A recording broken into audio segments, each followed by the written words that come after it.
let me first introduce to Dr. MC Sarangan, a state which has been pioneering in regulating real money gaming industry and the gaming industry at overall.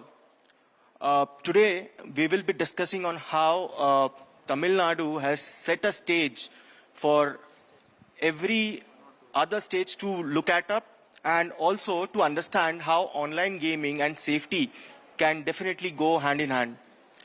Welcome, sir. Thank you. Sir, definitely we would first like to ask, you have been working actively in the industry and, you have set a stage for the gaming industry as well. Can you share how TNOGA came into existence and what its core responsibilities are currently? Okay. Actually, TNOGA has not suddenly emerged. There has been a lot of thinking behind it, a lot of stories behind it, a lot of social issues. After that, they thought of some dedicated authority just not to control, just to monitor what is going on. So it was first thought as a police act, then it didn't work out. Then that thought there should be a separate dedicated authority. So that is how the Tamil Nadu Prohibition of Online Gambling and Regulation of Games Act came into existence. By virtue of the act, the Online Gaming Authority came into. The authority is having experts in this. Experts, I'm not an expert, but others are expert. I'm a former police IPS officer, but there is another chairperson as IAS officer. We do have a lot of exposure on technology side also, of course not to your extent. But we do have psychologists and industry experts and others as members. Primarily, our job is to enforce our act, and regulation is only the secondary. And the enforcement doesn't mean enforcing the game. There are so many other angles like offshore betting. So this is our main priority. Offshore betting apps are thriving. They are targeting our youth. So we are just over these offshore betting apps, and we have been taking a lot of action on that. Apart from that, we also register the gaming companies, because in the process we also legitimize. We are not going to ask a lot of details, or we are not going to monitor it like inspector. We are just going to get some basic details. Then comes regulations. Regulations are, we are just enforce certain regulations. That is also after due discussion with the industry. Apart from this, we also take action against advertisements and against online betting and all other related things. Like so many people have complaints about certain companies, which goes unnoticed. So these kind of roles are taken by our Online Gaming Authority. But we don't stop with regulation and enforcement. We go beyond that, because now what we need of the hour is the awareness. So we create a lot of awareness. We go to all the schools and colleges and create awareness. And we do research of our own.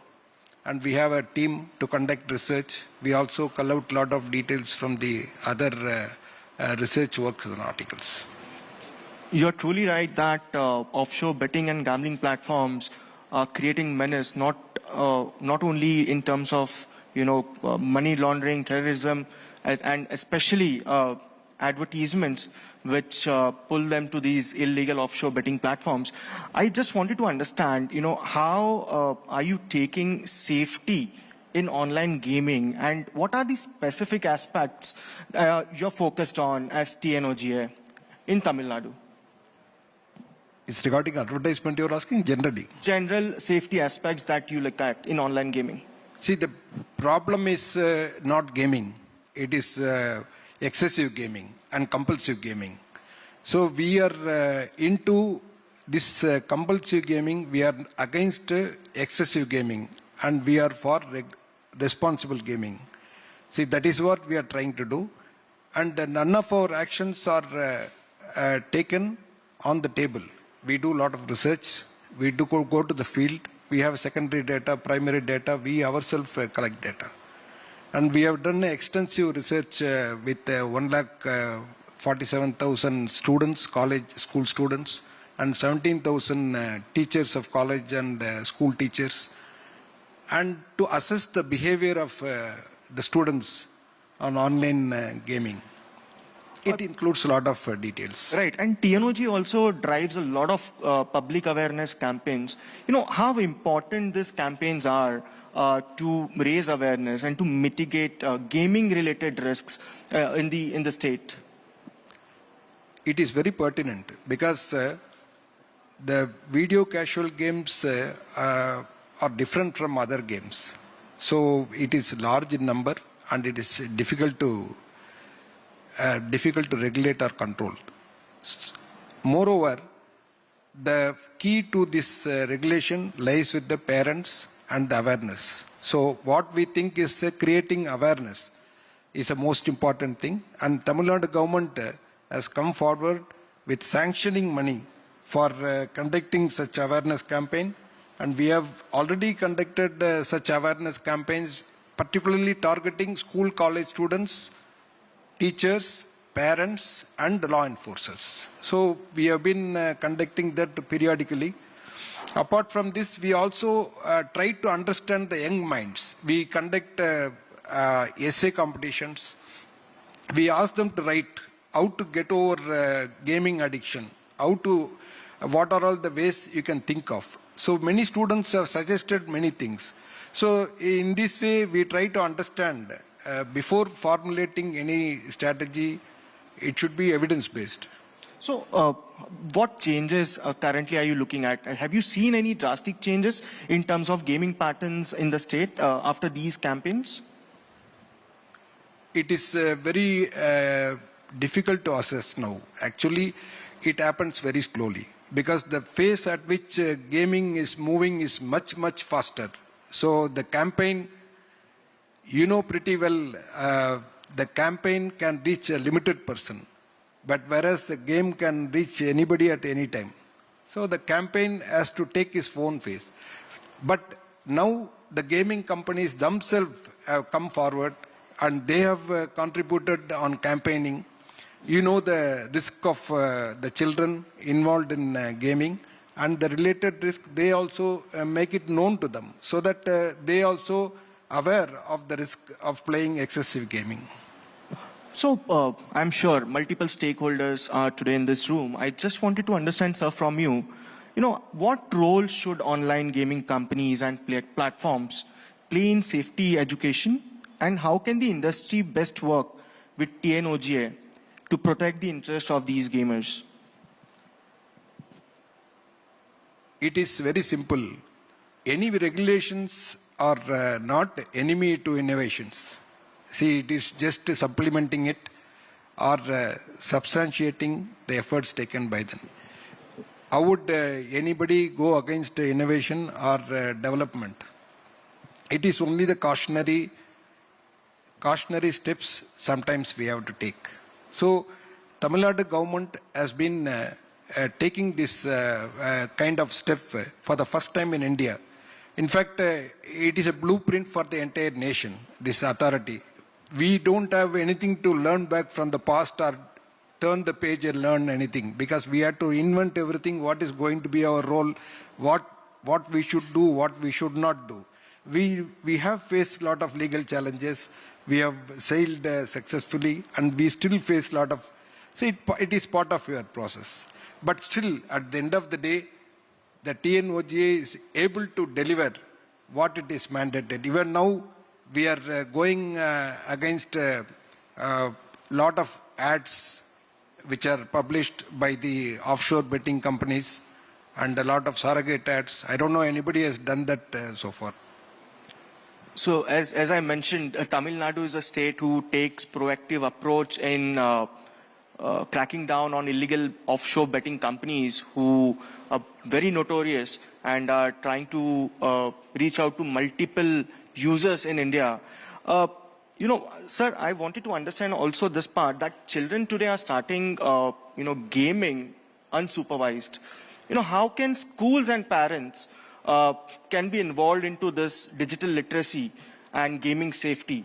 And how is TNOGA reaching out to these schools and children? It is a very relevant and pertinent question because gaming per se is, if it is played for entertainment, relaxation or any cognitive development purpose, it is really appreciated. We have many games like that. Only when it becomes excessive or compulsive, it becomes a problem. But there is no measuring cup to know when they are going to become excessive. All of us are parents, or except barring few, we are going to become parents in few years later. We know the problem of gaming with the children because it is still difficult.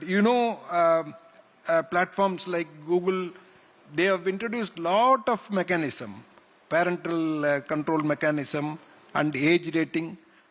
Do you think any parents know about it? Many parents are not aware of it. And maybe some parents are aware of it, are not able to enforce it due to the children pressure. They are not able to do it. So we thought we should reach not only authority, all of us should reach out the parents and teachers, because the gaming addiction should be tackled at the initial stage. The gaming should be a pleasure. They should enjoy the gaming. They should not get addicted to it. So how do you change these habits? I mean, what kind of approach can TNOGA take to change these habits of addictive gaming, and how do you look at it? No, there are government initiatives also, not specifically for gaming, for gaming, internet addiction and screen addiction. And there is a program called Manam in Tamil Nadu. Manam means heart. In Tamil Nadu, where the government itself gives a clear blueprint of the training program, so that how they train the children and parents about psychological aspects of life. So this is even I think in central government also we have Telemanas is there. There are so many programs. Actually, NIMANS has come out a specific program for parents who are having a problem with gaming addiction children, or not only gaming, screening addiction or cyber addiction with children. So gaming addiction is just a subset of internet addiction. It need not be seen as abstract. So this kind of efforts by various agencies will pay result only if the parents cooperate. Coercive action by parents will not deter students or the children from the excessive gaming. I have last two questions for you, sir. How can Tamil Nadu, be a role model in cracking down on illegal betting and gambling platforms? Do you have any formula or mantra that every other state can adopt and crack down on these notorious illegal betting and gambling platforms which are operating in India? See, Tamil Nadu is not the only sufferer due to this offshore betting. And see, it's very clear why offshore betting companies are targeting India, because they have a huge population and their social life mobility is more, and they are able to spend more. So they are trying to target the young of the youth of the India. It is more so in southern part of India where we see that people are educational level is also more, and they start playing. It is not educated person or youth or children are playing. Even you see people who earn very less, who earn 1,000 rupees or 500 rupees per day, they tend to go into these platforms. So identifying these platforms and taking action is against these platforms are very difficult, and they come in disguise. I don't have to say what are all the disguise they take about opinion trading. I don't know whether you agree to it or not, but opinion trading, in my reading, it amounts to betting. So we are taking a lot of action against opinion trading companies. See, we all have to come forward. I ask you a simple question. How many of you are endorsing this surrogate advertisement of all these betting companies? Then you should know how many of you are aware that they are doing surrogate advertisements, all these foreign betting companies. See, all of us should join. Thank you so much, sir. And as Mr. Dr. Sarangan mentioned, gaming and responsibility, walks hand in hand. And today, there's an urgent and dire need to crack down on illegal gambling and betting platforms. And Tamil Nadu is leading this way. And thank you so much, sir. Thank you for being with us today.